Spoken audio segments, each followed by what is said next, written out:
行政院伫去年推动青年创业贷款，其中经济部办理的金额是100万以下，政府会补贴5年的利息。所以因为来申请的人伤过济，本地是想要来执行4年，竟然无到1年的时间就甲预算开了啊，要提早伫8月初来结束。就立委呼吁政府讲，对这少年人的政策是袂当着跳票的。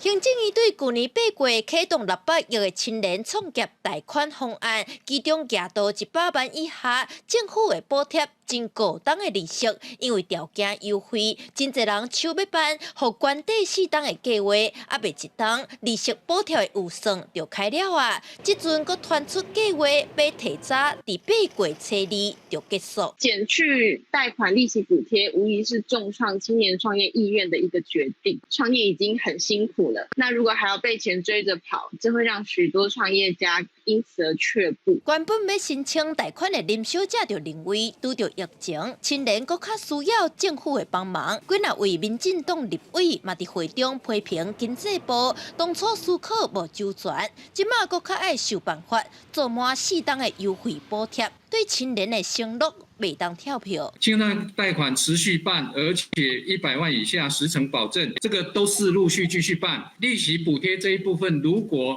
有适当的裁员，然后行政部门有做了政策决定之后，也会对外公开。经济部指出，主要是利息补贴钱无够，未来敢要先想惊，搁再回头执行，搁咧讨论。立委区志伟是表示，自计划到今有28000挂人来申请，利息补贴是上大的利头，呼吁政府就要赶紧找财源，互政策行落去。记者陈雅文调随采访报道。